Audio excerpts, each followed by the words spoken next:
10 নম্বর টেবিলে। বলেন পরীক্ষার সম্বন্ধে আপনাদের কেমন? পরীক্ষা ফার্স্টে তো আমার আগে যারা ছিল তারা অনেক মিনিট ধরে পরীক্ষা দিচ্ছিল, 7 মিনিট 8 মিনিট, আজকে খুব লং প্রসেস হচ্ছে। আর তারপর আমাকে ধরেছিল, প্রথমে বললো কি ডেমো দিতে যাও, প্রথম কোয়ালিফিকেশন জিজ্ঞাসা করলো, তারপর বললো কি করে, তারপর বললো যে কি ডেমো দিতে যাও। আমি বললাম বাঘের অস্তিত্ব যে হারিয়ে যাওয়া যে ব্যাপারটা, ওই ডেমোটা দেবো। বললো আমার যেহেতু জুলজি স্ট্রিম ছিল, তো বললো ডিরেক্ট স্ট্রিম থেকে দিচ্ছ, আমরা একটা চুজ করে দিচ্ছি। তো ওনারা বললো যে ভগ্নাংশ পড়াও। আমি বললাম ঠিক আছে। তারপর ভগ্নাংশ পড়ালাম। তারপর ওনারা আমাকে বললো জেন্ডারের ব্যাপারে বলতে বললো, দিয়ে বললাম। তারপর বললো যে ডিয়ারের জেন্ডার, কাউয়ের জেন্ডার আর লায়নের জেন্ডার, এগুলো বলো। তারপর হয়ে গেল। আচ্ছা, আপনাকে চাইল্ড পেডাগোজি থেকে না কোনো কোশ্চেন করেনি। এমনি আদার্স কোনো জিকে থেকে না কোনো কোশ্চেন করেনি। ক্রস কোশ্চেন কিছু করেছিলেন? ক্রস কোশ্চেন, হ্যাঁ একটা ক্রস কোশ্চেন করেছিল আমাকে।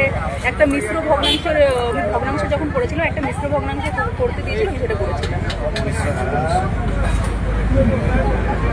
ঠিক আছে, বেস্ট অফ লাক, ভালো থাকবেন। Thank you. আমাদেরকে একটু বিস্তারিত জানাবেন।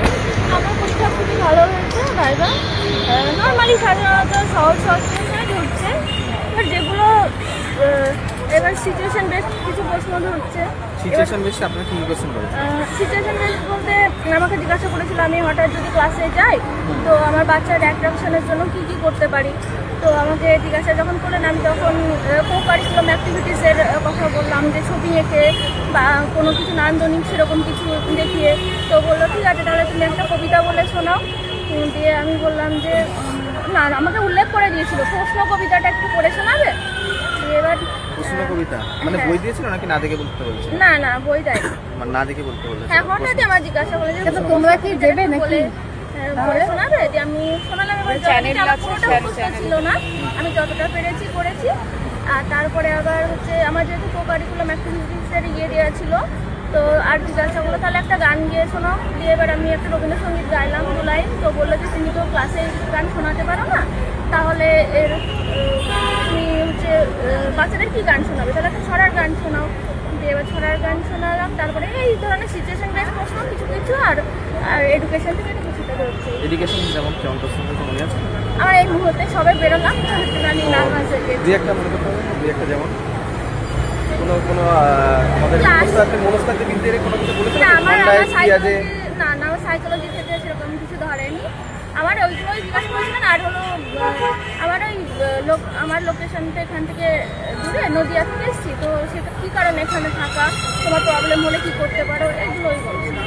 নদিয়া সম্পর্কে না জিজ্ঞাসা সাবজেক্ট বাংলা। এবার জিজ্ঞাসা করলেন যে কোন ইয়েতে লাস্ট কী করা ছিল কোয়ালিফিকেশন। তাহলে ডেমোটা কিসের উপরে দিয়েছেন আপনি? ডেমোটা কিসের উপরে দিয়েছেন? ডেমো আমার দিতে হয় ডেমো করেন না। আমাকে প্রশ্ন জিজ্ঞাসা করলেন 2 বা 3 বার, গান জিজ্ঞাসা করলেন, তারপরে সিচুয়েশন বেস প্রশ্ন করলেন। প্রশ্ন অনেকগুলো রয়েছে, প্রশ্ন কবিতাটা পড়ে শোনাতে বলেন হঠাৎ। এবার ওটা তো প্রিপারেশন ছিল না, আমি দিয়েছি তো। কোনো বোর্ড আনসার করতে পারেন না আমার বলার করতে বলেনি। ঠিক আছে, সবাইকে বলছে না, ওটা এক একজনকে বলছে, এক একজনকে বলছে। Thank you. Thank you. আপনি কি জলপাইগুড়ি একটা দাও? না আমি কলকাতাতে অ্যাপ্লিকেশন করেছিলাম। পরীক্ষাটা কেমন ছিল, কীভাবে কী হলো কি বলেন? পরীক্ষা ভালো হয়েছে। আমি ঢুকলাম, আমার ডান্সে অনার্স, তো সেটা নিয়ে ওনারা একটু প্রথমে প্রশ্ন করলেন। তারপরে ওই অক্সিজেনের যে মানে রাসায়নিক যে সংকেতটা সেটা লিখতে বললেন, কার্বন ডাইঅক্সাইডেরটাও লিখতে বললেন, সেটা লিখলাম। এবং তারপরে ওনারা জিজ্ঞেস করলেন ওই লাইফ সায়েন্স থেকে কিছু জিজ্ঞেস করলেন কোয়েশ্চেন, ব্যাস তারপরে বললেন। আপনার অনার্স কি সাবজেক্ট ছিল? আমার ডান্স ছিল। লাইফ সায়েন্স ডেমো ওই লেখাটাই লাইফ সায়েন্সের কি কোশ্চেন জিজ্ঞেস করেছেন? লাইফ সায়েন্সে ওই শিরা ধমনী, কোনটাতে বিশুদ্ধ রক্ত, কোনটাতে দূষিত রক্ত, এইসবের কোশ্চেন। চাইল্ড পেডাগোজি থেকে না জিকে কিংবা কাইন্ডকে নিজের সম্বন্ধে কি জানতে চেয়েছিলেন? না, উনি প্রথমে জিজ্ঞেস করলেন যে আমার হাইয়েস্ট কোয়ালিফিকেশন কি, আমি সেটা বললাম। তারপরে ড্যান্স কি কোনো করতে দেয়নি আপনাকে? না। আর এমনি হচ্ছে ছোট কোশ্চেনের মধ্যে কিছু বলেছে কি? না, জাস্ট এই না, কোনো রকম কোনো মানে ওনারা 5 মিনিট 5 থেকে 7 মিনিট হবে। আচ্ছা, আপনার কোন জেলা? আমি কলকাতা নদিয়া জেলায় বাড়ি কলকাতা কলকাতা অ্যাপ্লাই করেছেন।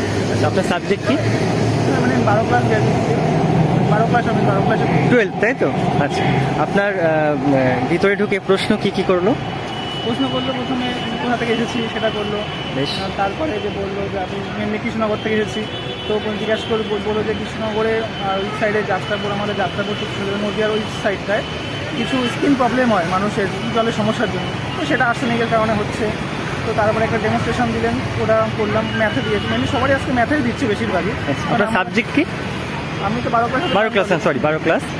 তো আর আমার সামনে যে কজন করেছে সবাইকে ম্যাথই দিয়েছে, তো সেটাই বলে আছে যে ম্যাথের উপর জোর দিচ্ছেন বেশি। আপনার টপিক ম্যাথের উপর কি দিয়েছিল? ক্রয় মূল্য বিক্রয় মূল্য। তো তারপরে বসলাম, তারপরে জিজ্ঞাসা করলো যে আমার ওখানে কী কী শিল্প বিখ্যাত, কোন ওই যে জায়গাগুলোতে। এটুকু হয়ে গেল। ক মিনিট লাগলো মোট? আমার 4 মিনিট সামথিং। 4 মিনিট। 4 মিনিটে ইন্টারভিউ হয়ে গেল। বেশ, থ্যাংক ইউ। চাকরি হয়ে যাক চাইবো। চেষ্টা করলাম, এখন সবই তাদের ওপরে। বেশ।